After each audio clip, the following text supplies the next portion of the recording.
မင်္ဂလာပါရှင်ဒီကနေ့ဗီဒီယိုလေးမှာတော့ကျမတို့ Sun Energy Electronic ကနေပြီးတော့ Copper Coil နဲ့ပြုလုပ်ထားတဲ့1000W Auto Inverter အကြောင်းလေးကိုပြောပြပေးသွားမှာပဲဖြစ်ပါတယ်ရှင်ဒီ1000W Auto Inverter လေးမှာဘာတွေပါလဲဆိုလို့ရှိရင် Emergency Lighting နဲ့ဖုန်းအားသွင်းလို့ရမယ် USB ပေါက်ပါရှိမယ်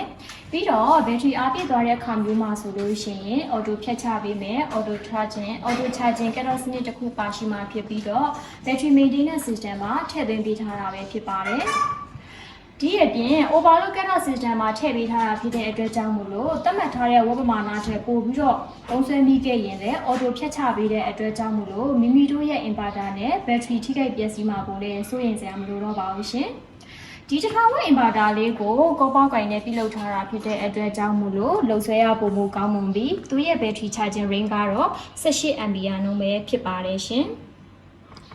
ဟုတ်ကဲ့အခုခါမှာဒီ1000W Auto Inverter လေးကိုလက်တွေ့စမ်းသပ်အသုံးပြုပြပေးသွားမှာပဲဖြစ်ပါတယ်ရှင်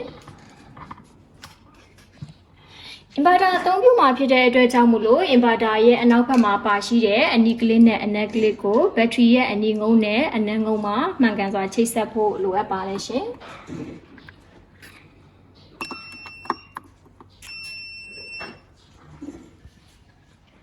ပြီးတော့ inverter ကိုအသုံးပြုမှာဖြစ်တဲ့အတွက်ကြောင့်မလို့ inverter ခလုတ်လေးကိုဖွင့်လိုက်ပါမယ်။ဒါဆိုလို့ရှိရင် inverter မီးသီးလေးကလင်းလာပါပြီ။ဒါကတော့ emergency lighting ပဲဖြစ်ပါတယ်။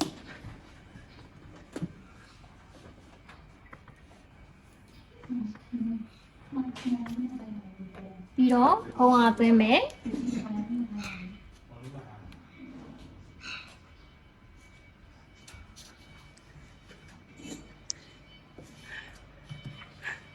ပြီးတော့မိမိတို့ရဲ့အိမ်မှာရှိတဲ့ပစ္စည်းတွေကိုဒီမှာရှိတဲ့ socket မှာထိုးပြီးတော့အသုံးပြုနိုင်ပါတယ်ရှင်။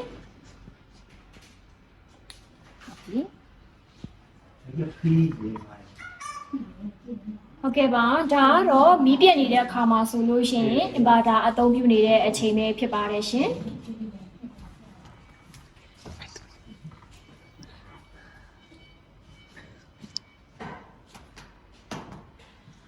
မီးတင်လာတဲ့အခါမျိုးမှာဆိုလို့ရှိရင် inverter ရဲ့အနောက်ဘက်မှာပါရှိတဲ့2 pin plug တို့ကိုမိမိတို့ရဲ့အိမ်မီး plug ပေါက်မှာထိုးပါပြီးတော့ဒီ charging clock လေးကိုဖွင့်လိုက်ပါ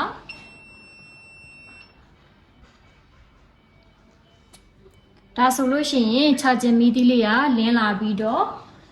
battery ကိုအားသွင်းပေးနေပါပဲဖြစ်ပါတယ်ရှင်ဟုတ်ကဲ့ပါဒီမှာတွေ့မြင်ရတဲ့ inverter နဲ့ဒီ charging clock နှစ်ခုอ่ะဆိုလို့ရှိရင် auto ရော manual ရောအသုံးပြုနိုင်ပါတယ်ရှင်EPC မီးပြန်လာတဲ့အခါမျိုးမှာဆိုလို့ရှိရင်မိမိတို့ရဲ့အိမ်မီးအဝင်ဟာမှန်တယ်ဆိုလို့ရှိရင်တော့ auto ထားရအသုံးပြုနိုင်ပါတယ်ရှင်အဲ့ဒီလိုမှမဟုတ်ဘူးဆိုလို့ရှိရင်တော့ manual ပဲထားသင့်ပါတယ်auto ထားတဲ့အခါမျိုးမှာဆိုလို့ရှိရင်မီးပြတ်သွားတဲ့အခါမှာဆိုလို့ရှိရင် inverter ကိုအလိုလျောက်အသုံးပြုနိုင်မှာဖြစ်ပြီးတော့မီးပြတ်လာတဲ့အခါမျိုးမှာဆိုလို့ရှိရင်လည်း battery ကို charging သွင်းပေးနေမှာပဲဖြစ်ပါတယ်မိမိတို့ရဲ့အိမ်သုံးပစ္စည်းတွေကတော့အလိုလျောက်ပဲလင်းနေမှာပဲဖြစ်ပါတယ်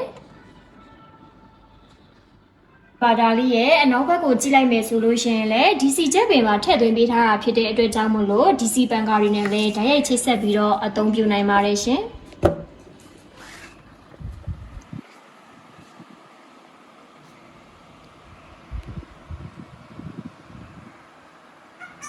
ဒီအပြင်